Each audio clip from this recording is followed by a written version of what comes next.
suas Bíblias no Evangelho segundo Marcos, e nós vamos dar continuidade, então, na exposição que estamos fazendo deste livro da Palavra de Deus. Hoje nós avançaremos um pouquinho mais no segundo capítulo, olhando de perto o chamado de um discípulo que mais tarde também será chamado também para ser apóstolo, que é Mateus, ou também como é chamado aqui no registro de Marcos, de Levi, tá bom? Então nós vamos ler no segundo capítulo, a partir do versículo 13, e nós vamos ler até o versículo 17. Pode colocar um pouquinho aqui, sem problema. Ok? Obrigado. Marcos, segundo capítulo, dos versos 13 até o verso 17. Diz assim a palavra do Senhor nosso Deus. De novo saiu Jesus para junto do mar, e toda a multidão vinha ao seu encontro, e ele os ensinava. Quando ia passando, viu a Levi, filho de Alfeu, sentado na coletoria, e disse-lhe: segue-me. Ele se levantou e o seguiu. Achando-se Jesus à mesa na casa de Levi, estavam juntamente com ele e com seus discípulos muitos publicanos e pecadores, porque estes eram em grande número e também o seguiam. Os escribas dos fariseus, vendo-o comer em companhia dos pecadores e publicanos, perguntavam aos discípulos dele: por que come e bebe ele com publicanos e pecadores? Tendo Jesus ouvido isto, respondeu-lhes: os sãos não precisam de médico, e sim os doentes. Não vim chamar justos, e sim pecadores. Até aí, meus irmãos. Meus queridos irmãos, o Evangelho de Marcos, nós já vimos que o autor desse Evangelho, que foi inspirado por Deus para este Evangelho, foi um discípulo de Pedro, João Marcos. E o público-alvo dele, os primeiros leitores de seu Evangelho, eram, a maioria, gentios. E ele queria, então, mostrar, apresentar que aquele homem que esteve naqueles dias sacudindo o mundo, não é? Atraindo multidões e formando muitos seguidores, ele não era apenas um grande líder que surgiu na história da humanidade, apenas um grande sábio, um homem notável que surgiu e depois morreu e a sua história terminou. Na verdade, ele era o próprio Filho de Deus. Ele começa o Evangelho com exatamente essa expressão: Evangelho de nosso princípio do Evangelho de Jesus Cristo, Filho de Deus. Aquele homem era também Deus, o Deus encarnado. E ele veio com graça, com poder, como o Messias prometido, anunciado pelos profetas, e veio cumprindo as promessas do Senhor para resgatar, dar o seu sangue precioso para resgatar muitos pecadores, resgatar o seu próprio povo para ele, para dar a eles vida eterna. E esse homem, Deus poderoso, veio pregando a mensagem do reino de Deus. Ele foi perseguido, ele foi crucificado, é verdade, mas a sepultura não pôde detê-lo. E ao terceiro dia ele ressuscitou, cheio de glória, e comissionou os seus discípulos, que ele preparou por mais ou menos 3 anos, capacitando-os ainda mais para que pudessem seguir em frente, anunciando o evangelho do reino de Deus, fazendo discípulos em todo lugar e assim avançando cada vez mais através do crescimento da sua igreja, do seu povo. Então, é interessante que nós chegamos aqui nessa passagem aqui do capítulo 2 e nós estamos percebendo que Jesus é o homem das multidões. Agora o povo ainda o segue, ele está ainda na região de Cafarnaum, ele vai agora para junto do mar, e o texto no versículo 13 diz assim: e toda a multidão vinha ao seu encontro. Então, a caminhada de Cristo já não estava fácil. Ele tinha alguns discípulos já com ele, né? Ele já estava ensinando-os, preparando-os, e ele estava se deparando com essa situação de muitas pessoas virem até ele, desde lá da casa de Pedro, quando a fama do que ele havia feito na sinagoga, expulsando um demônio de um homem, né, com toda a autoridade, e depois curando a sogra de Pedro, e diz o texto bíblico que toda a cidade foi para junto da porta da casa de Pedro. E agora Jesus, então, ele está sempre sendo perseguido pelas pessoas, e as pessoas querem ver aquele homem, ouvir os seus ensinamentos e, acima de tudo, querem as suas bênçãos, querem os seus milagres, querem os seus sinais, e as pessoas levavam os doentes, os endemoniados, para terem a cura e a libertação da parte do Senhor Jesus Cristo. Mas vocês perceberam que o texto diz assim, veja, isso é muito interessante, é muito importante. Jesus nunca se preocupou em ser populista, famoso, tá? Popstar. As multidões vinham até ele, e isso, de certa maneira, era uma tentação, porque ele estava sendo ovacionado por aquelas pessoas ali oprimidas pelo Império Romano, e poderiam fazê-lo rei, mas ele tem um propósito. O propósito dele é pregar a mensagem do reino de Deus por todo lugar. O propósito dele é ir para aquela cruz para dar a vida para salvar pecadores. O propósito dele, ele está ali como um servo sofredor. O seu momento de reinar viria depois disso, não é? E o reino dele não é o reino dos homens. Mas o que ele faz? A Bíblia diz aqui nesse texto, é muito interessante, que a multidão ia até ele, vinha ao seu encontro e ele os ensinava. Isso é muito interessante. Não podemos abrir mão da pregação do Evangelho. Não podemos abrir mão do ensinamento da palavra de Deus. Hoje a igreja, infelizmente, parece que, de maneira geral, perdeu essa perspectiva, não olha para o próprio Cristo nesse sentido. Porque para atrair as multidões, muitos estão abrindo mão do Evangelho, do ensinamento bíblico, da verdade, né? E o Senhor Jesus não está preocupado com isso. As multidões vêm até ele e ele não se cansa de ensiná-las.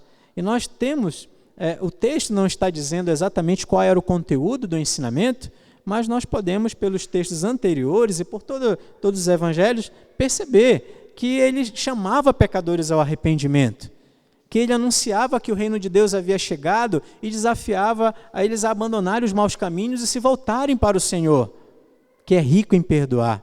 E esse era o conteúdo da pregação do Senhor Jesus Cristo, chamando pecadores para que se arrependessem de seus maus caminhos e se voltassem para Deus. Meus irmãos, e vejam o que acontece no versículo 14. Talvez um dos episódios mais emocionantes, pelo menos para mim, quando eu estudo esse texto, quando eu leio esse texto, eu acho muito emocionante o que acontece aqui. Muito belo, é um texto, são pequenos versículos, mas há muito poder aqui, há muita graça aqui, há muita misericórdia da parte de Deus nesse chamado deste homem chamado Levi. Preste atenção, versículo 14 diz assim: quando ia passando, viu a Levi, filho de Alfeu, sentado na coletoria, e disse-lhe: segue-me. E ele se levantou e o seguiu. A gente lê isso aqui rápido e talvez a gente não perceba a riqueza do que está acontecendo aqui. Esse Levi aqui é o próprio Mateus. Quando você lê Mateus capítulo 9 lá, e Mateus está registrando esse mesmo acontecimento, lá em Mateus ele se chama de Mateus, né? Então, por algum motivo que eu não sei explicar, eu acho que depois que ele aceitou o chamado para ser discípulo de Cristo, ele preferiu ser chamado de Mateus.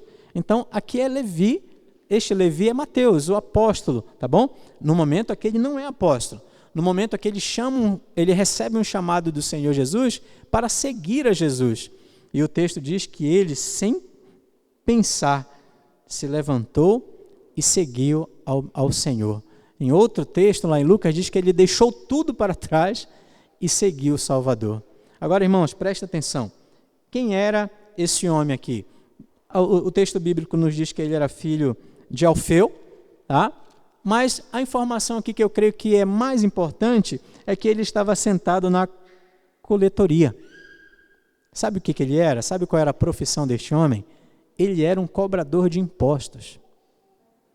A coletoria era um lugar onde cobrava taxas.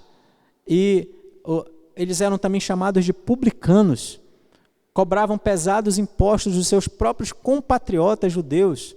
Eles recebiam a autorização do Império Romano para isso e ganhavam muito dinheiro com isso, porque, de maneira geral, eles também extorquiam as pessoas e cobravam impostos dos produtos importados, exportados, vendidos, que se chegavam à cidade, e eles então extorquiam as pessoas e ganhavam dinheiro.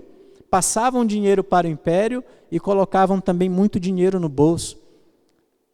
E Levi, esse nome, ora, é um nome famoso na história dos judeus, na história do povo de Deus, né? É o filho de Jacó com Lia. Então, ele era um judeu, ele era um homem que era tido no seu tempo como um traidor, porque ele se vendeu. Era assim que os judeus pensavam a respeito dos publicanos. Era um vendido, um traidor da pátria, um traidor da fé, um traidor da verdadeira religião, um traidor do próprio Deus, um traidor da aliança. Como pode fazer aliança com os gentios que nos oprimem e ainda aliança para nos extorquir, para tirar de nós dinheiro? Então, esse homem chamado Levi, que é Mateus, era um homem desprezado, era um homem rejeitado. Os historiadores aí dizem, estudiosos nos mostram que esse tipo de judeu, que era publicano, cobrador de impostos, não podia ir na sinagoga, não podia ir à sinagoga, não permitiam que ele entrasse na sinagoga, porque era conhecido a escória do seu povo. A maneira como Jesus faz as coisas é impressionante. Ele olha para a escória do mundo e diz assim: vem e me segue. Ele olha para os rejeitados, para os marginalizados, para os condenados da sociedade e os chama com poder. E os transforma. É assim que Jesus faz.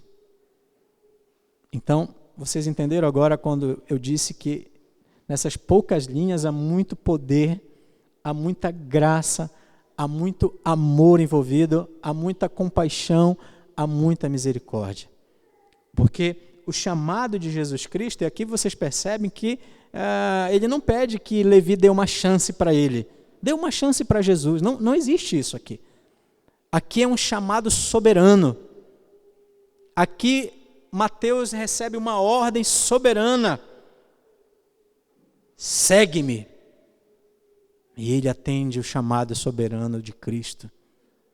Porque a voz de Deus é voz poderosa. Porque a voz de Deus é poderosa para salvar. A voz de Deus é poderosa para salvar, e quando ela chama o pecador, chama com poder, chama de maneira irresistível. E o pecador então se levanta e segue a Cristo. E ele não considera mais as riquezas deste mundo. Ele não considera mais aquilo que antes ele valorizava e colocava acima de Deus. Esses ídolos são quebrados pela voz poderosa de Deus, quando ele chama o pecador para ele. E quando ele chama, a pessoa é transformada. Não há salvação sem esse chamado soberano, gracioso, mudando, transformando o coração do pecador. E vejam, meus irmãos, a voz de Deus está aqui, chamando o pecador para ele. A mesma voz que estava lá no início, por sobre os mares, por sobre os abismos, criando tudo do nada, criando vida do nada. É a mesma voz que está aqui, recriando, porque aqueles que são chamados, eles são nova criação, nova criaturas de Deus. A mesma voz que estava na criação está aqui agora recriando, regenerando um coração e trazendo vida para um coração que estava morto em seus delitos e pecados, porque somente a voz de Deus pode fazer isso. Somente a voz de Deus é majestosa, é poderosa, somente ela pode salvar os pecadores. E esse texto está embebecido disso, de graça, de misericórdia, de compaixão, de um Deus que olha para o marginalizado, que olha para o desprezado, um Deus que sacode os nossos conceitos, um Deus que abala a nossa estrutura, um Deus que chama o que nós não chamaríamos, mas chama com perdão, com graça, com amor, com acolhimento e transforma. Esse é o nosso Deus, é o Deus que transforma. Ele veio para salvar pecadores. Ele veio para salvar pecadores. E, meus irmãos, o texto continua. O que Levi faz? Ele faz muito parecido com o que fez Zaqueu.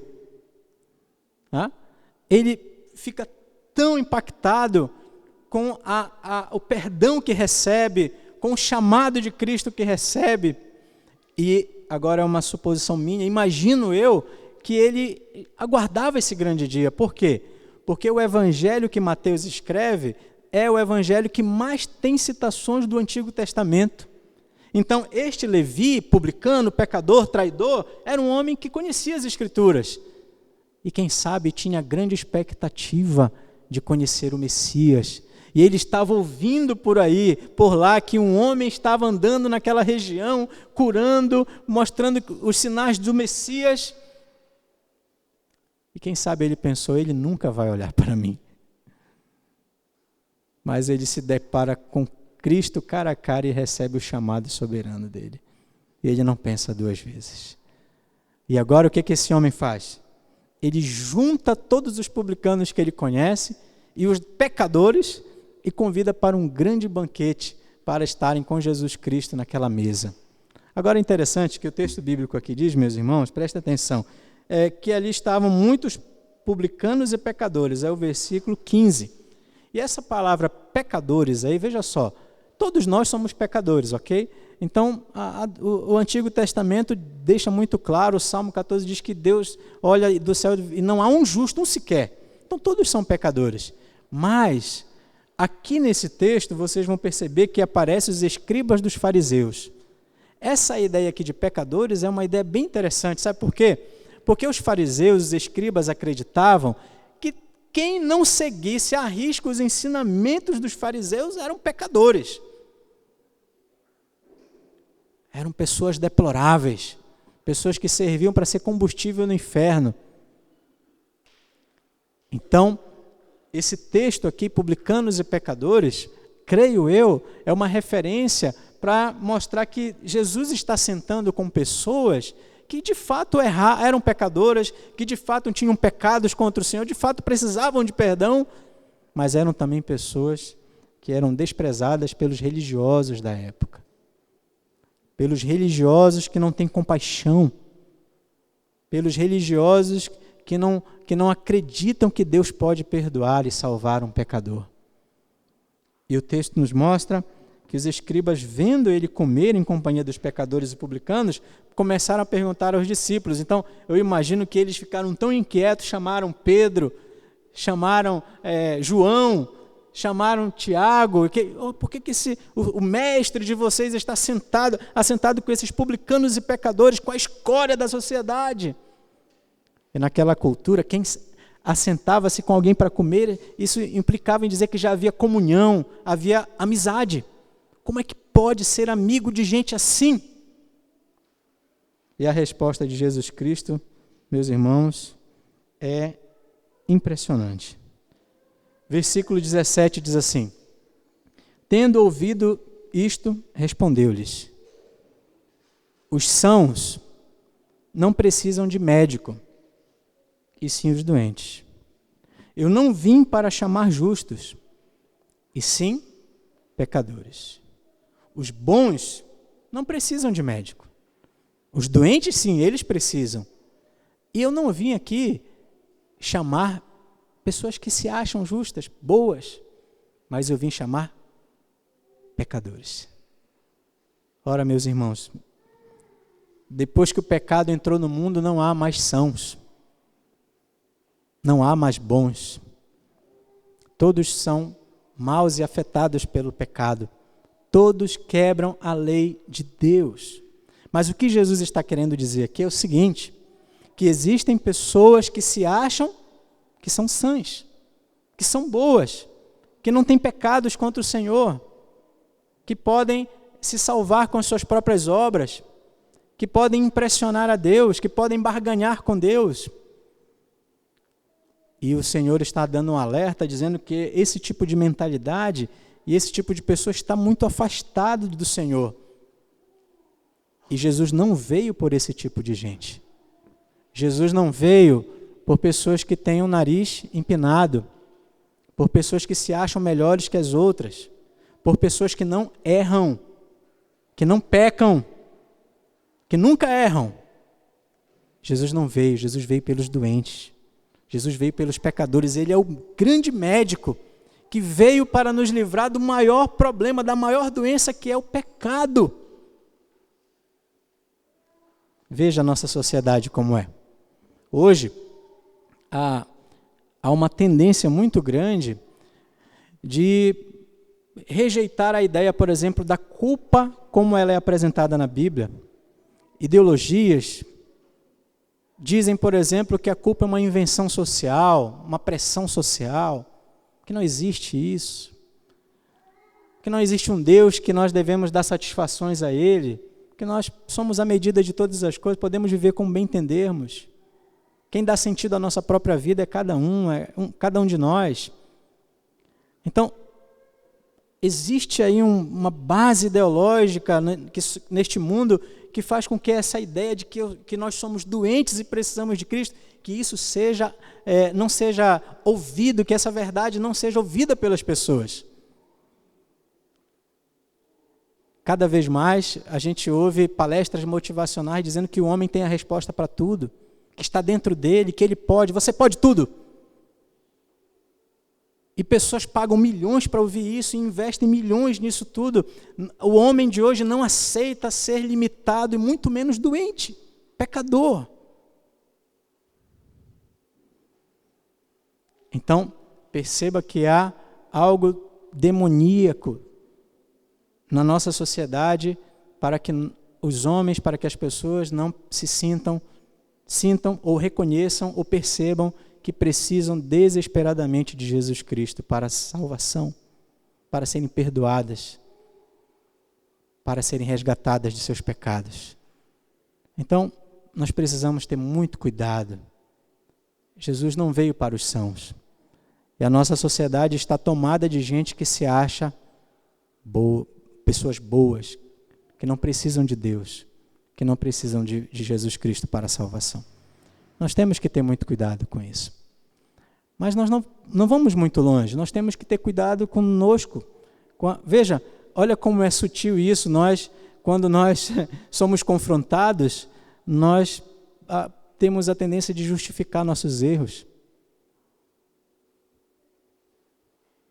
Nós temos a tendência de racionalizar, de procurar argumentos racionais para justificar as bobagens que a gente faz.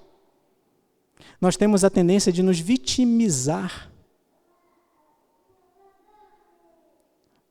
O coração da gente é inclinado para não reconhecer que somos doentes, que somos pecadores. A coisa mais difícil é sair da nossa boca: me perdoe em nome de Jesus. Eu errei. Eu fiz o que era mal contra você, contra a sua família.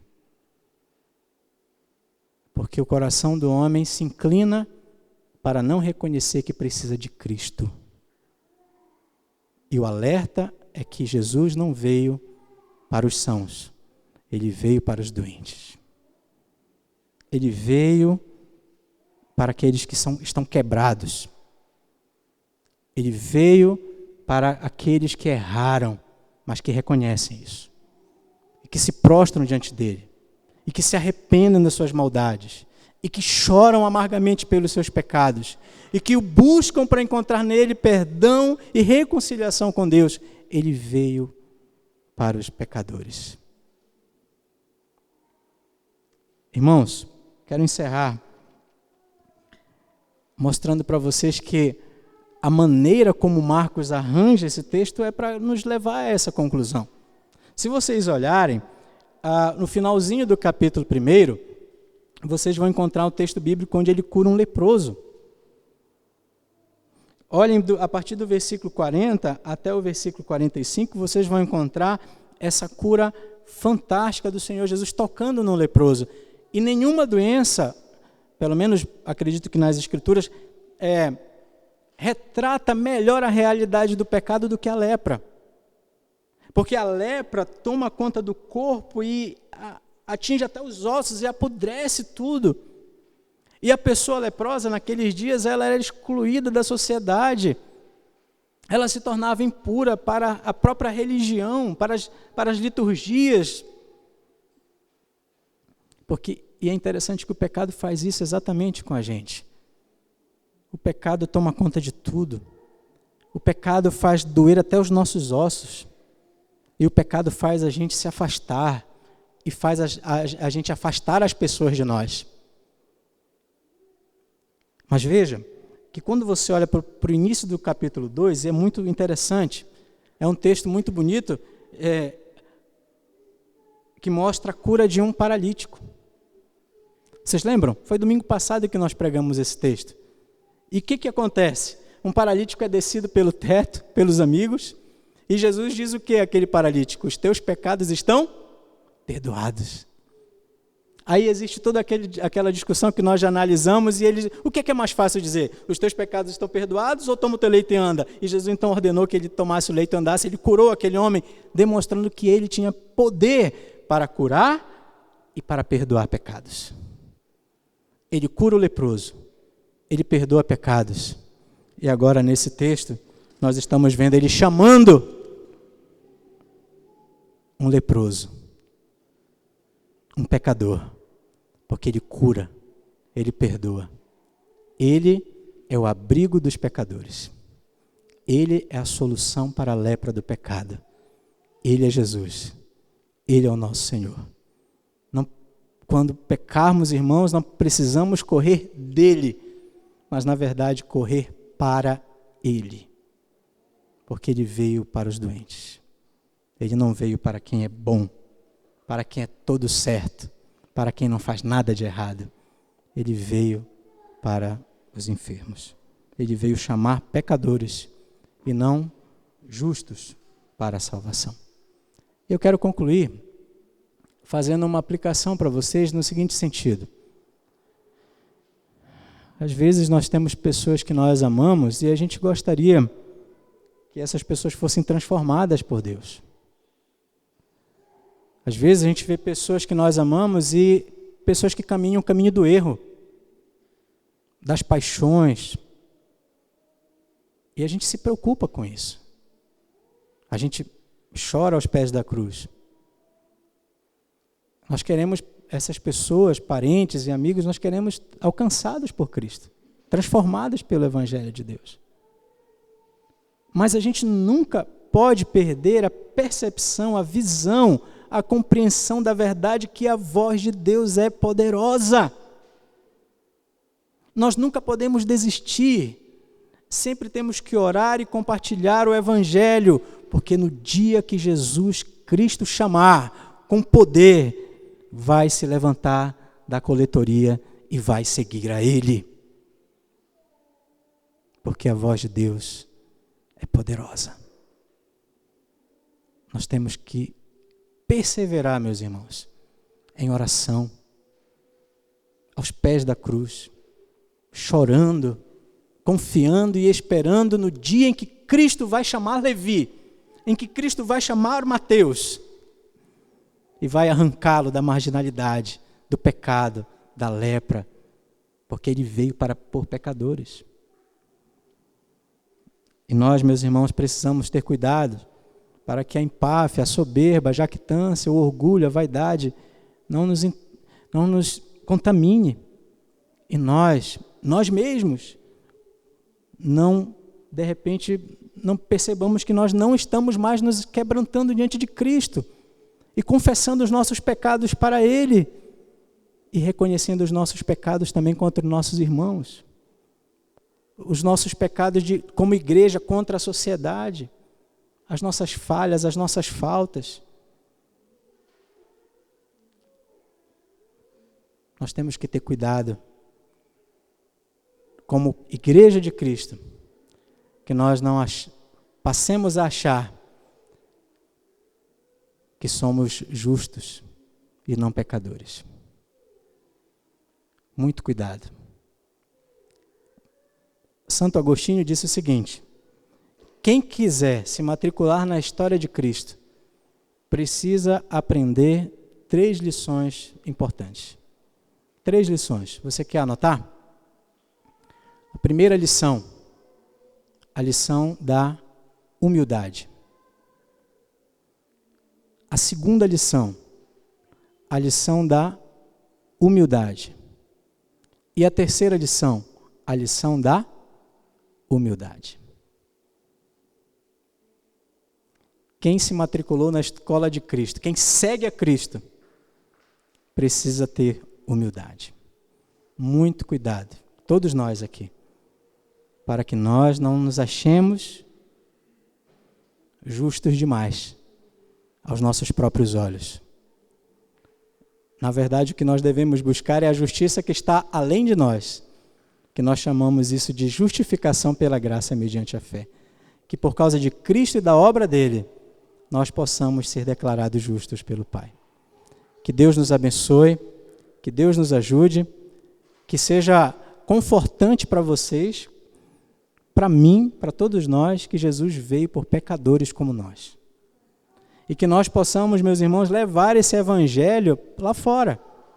Anunciar tantas pessoas com a vida quebrada, tantas pessoas que não sabem, nunca ouviram falar de perdão, nunca ouviram falar que existe reconciliação com Deus por meio de Cristo, que estão aí marginalizadas, sofrendo, não sabem o que fazer com seus erros, com as suas histórias de fracasso. E o Evangelho é a solução para isso, é a resposta para isso. Nós não podemos nos calar. Nós precisamos dizer que Jesus veio chamar pecadores. E nele há solução para a lepra, para o pecado. Nele há esperança, nele e somente nele há vida eterna. E ele chama, e perdoa, e restaura, e salva, e capacita, e comissiona, como ele fez com Mateus. E Mateus escreveu o primeiro evangelho, que circula o mundo todo ao longo desses séculos, transformando vidas, mudando vidas. Deus transformou um traidor num grande pregador da mensagem do reino de Deus. Porque Deus faz assim. É assim que Deus faz. Vamos nos colocar de pé, vamos orar?